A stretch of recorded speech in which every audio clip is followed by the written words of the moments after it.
Chapter 18, Blue Mountains. As soon as we arrived, we went on a little walk down some beautifully rugged cliffs, through a valley of gum trees and to Wentworth Falls. They were stunning, like all waterfalls are stunning. Waterfalls awaken something so archaic and pure in a human soul, at least in mine. They deeply satisfy my senses. The white noise a waterfall creates has the power to drown out any loud thought. I imagine no drug on this planet can create that kind of silence in your brain, and without any side effects. We searched and eventually found a deserted bush camp among white gum trees. It started to rain halfway through the night, and we found out Meg's tent wasn't water resistant. Quite damp, we decided to sleep in the still smelly car. Sandra joined us shortly after, as her tent was of the same quality. For the rest of the night we were dry and warm, but squished like sardines and not very comfortable. None of us slept very much, and the morning that greeted us was grey and dreary, so we decided to postpone the canyon walk to the next day. Instead, we just wanted to visit a rock formation called the Three Sisters and sit in a cafe. First of all, though, we went to the Tourist Information Center, mainly because they have a bathroom which we used to wash up and get ready for the day. The Three Sisters was flooded with tourists and the clicking sound of cameras. So, viewing this important piece of Aboriginal culture and history was somewhat underwhelming. The legend goes like this. Back in the Aboriginal Dreamtime, there were three sisters named Menhi, Vimala, and Gunendu. The sisters lived with their father, who was a witch doctor of the Katoomba tribe. They were madly in love with three brothers from the Nepean tribe. However, ancestral law forbade the maidens to marry any man outside their own tribe. The brothers were brave warriors and decided to take the maidens by force. A fierce battle followed, forcing the witch doctor to use his magic stick to turn his daughters into stone. He intended to restore them after danger passed. Unfortunately, the witch doctor was killed in the battle, and to this day nobody has been able to find the magic stick to break the spell and turn the three sisters back into their human forms. It is said that if you are quiet while out bushwalking, you might see a native lyrebird scratching around, still looking for the magic stick. It seemed like the majesty and mystery of this natural monument had been taken, not least of all by the tourist industry of the area. I am pretty sure if someone ever finds that magic stick, a spy from the tourist agency will take it from them, because without the three sisters in their stony prison, they would not be able to encourage 1.5 million tourists each year to visit Echo Point at Katoomba. To avoid the masses of tourists the next day, we went back to the information center to collect maps for the most challenging hikes, thinking that those would be empty and we could experience the Blue Mountains in tranquility. Before returning to our primitive and rather wet bush camp, we sat in a park, each writing entries into our diaries and enjoying the comfort of tables and benches. Another wet night, but a wet night in a gum forest is actually an incredibly rewarding experience. The scent emanating from the trees is so rich it leaves you smiling, almost like sleeping in a Vicks VapoRub jar. By day, there is an ever-present haze, a blue haze, which gives the mountains their name. Scientifically, the blue color is explained by the rays of light striking dust particles and droplets of moisture in the atmosphere. But who wants to know that? It is as magic destroying as the sound of clicking cameras. When you camp for more than one day at the same spot, it often happens that your tent neighbors become temporary friends who treat each other like they would a neighbor at home. You may borrow eggs or, in the mornings, share a cup of coffee. We had Danish and English neighbors for a few days in the Blue Mountains. The evenings were filled with stories and songs around the fire. In the mornings we sat on logs, each tending to our breakfasts, which for Sandra, Mac, and me were boiled oats. We neither had a cooler nor money for real milk, so we used the powdered version. Our breakfasts weren't for gourmets, for sure, but our breakfast locations were unmatched by any five-star restaurants. Oats were the perfect fuel. Powered up for our Grand Canyon hike, we left the camp in high spirits. About a mile along, with the ground still quite damp from morning mist, I managed to slip off a cliff. It was one of those moments when you feel yourself go and you know there's no way to stop it, so you just have to commit and fall.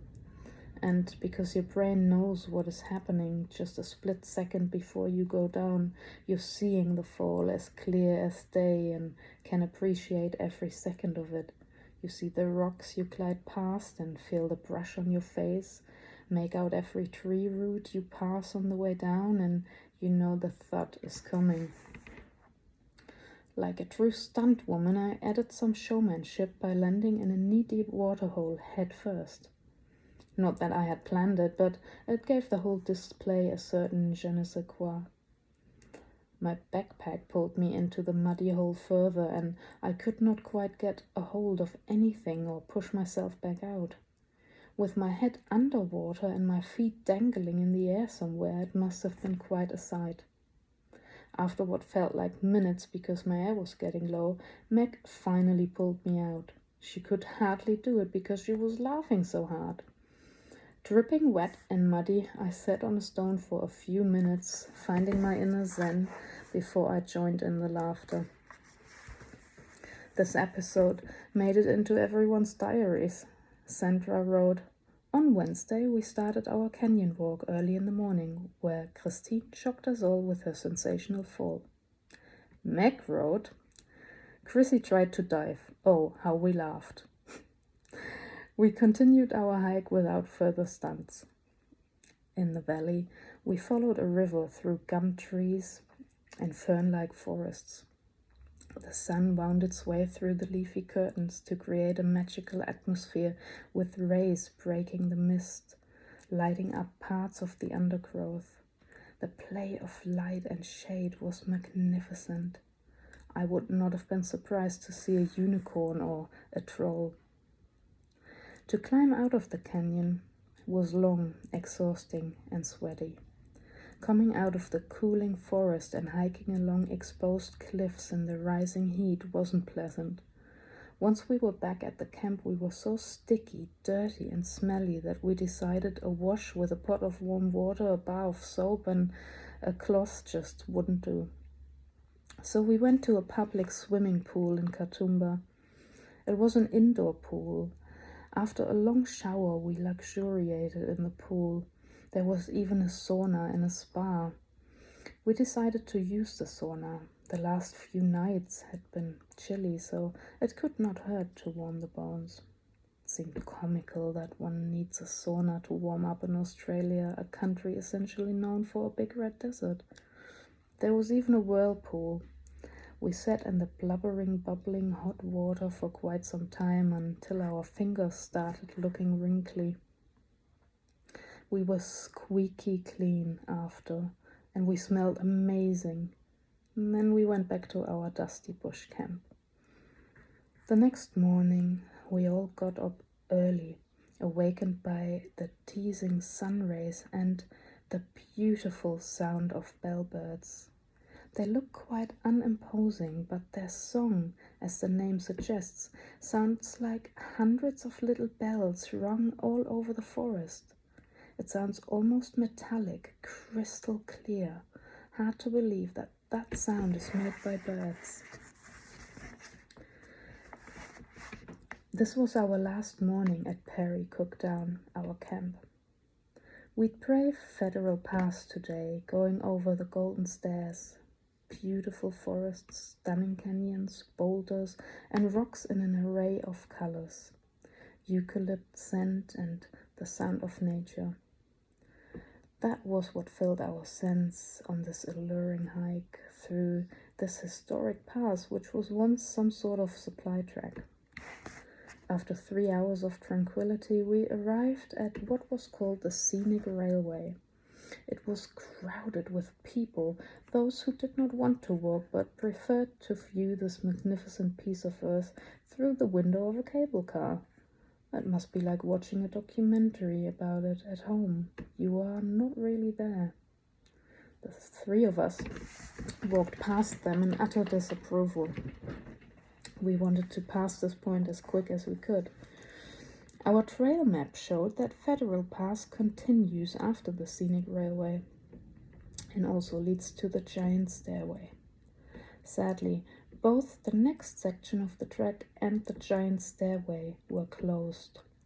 The only 2 exit tracks out of this canyon on the other side were washed away by rain, and the Giant Stairway was buried under a landslide. That meant we had to join the people we just had so harshly judged. At this point, there was no other way out of the canyon but to take the Scenic Railway or to hike back to where we came from. Of course, none of us had brought any money. The train driver noticed our predicament, and with a few winks he took us up without charge. Since this hike ended sooner than we had planned, we drove up north again, but stopped for a visit at Cathedral of Ferns. It was the name of a shorter walk and as magical as it sounded. Gigantic, lavish tree ferns, taller than a human being, stood under a majestic canopy of gum trees, creating a secluded church-like room. The sun's rays breaking through the huge fern leaf almost appeared like stained glass windows. I felt somehow this was a devotional place. If there is a God or some sort of higher consciousness out there, I believe it resides in a fern cathedral, not a church built by humans. But I don't want to get too philosophical here. My opinions on God changes from time to time, from good to bad to none at all. All I'm saying is that if there is a God, you'll find her at Cathedral of Ferns. If you go there to find her, beware of the leeches. Leeches like searchers, a lot. I brought 2 of them with me. Quite a disgusting, demeaning feeling to discover those bloodsuckers on you. I'd much rather deal with spiders. It was once again Meg who saved me, under lots of eels and exclamations of revulsion. She took those nasty slug-like parasites off me with the comment, "I guess I can't let them suck you dry." They left marks looking like hickeys. I don't know why I was the one attracting such creepy beings. At least there's some medical value in them. I mean, some people pay for leech therapy. I got it for free. We made camp next to Wheelie Creek that night, on a clearing in the Gumtree Shire, as we called it. We'd sleep surrounded by giants. To have grass to lay on instead of rocks felt so good. A memory foam mattress could not compare. We all wanted peppermint tea as a bedtime treat. We treated those tea bags with care. To us, they were an expensive commodity. We mainly lived on potatoes and onions for dinner and oats for breakfast, nothing more. Sandra was responsible for making the tea and trusted with the gas cooker. I don't know how, but she burned the tea bags over the flame. From then on, we would not let her near it. There was no bedtime treat for us. Sleeping outdoors has the side effect that you become an early bird for 2 reasons. First, once it is dark, you go to sleep because there's simply no light. Second, once it is light, you get up because you cannot hide in a dark room to sleep in peace, away from the sun and noisy wildlife.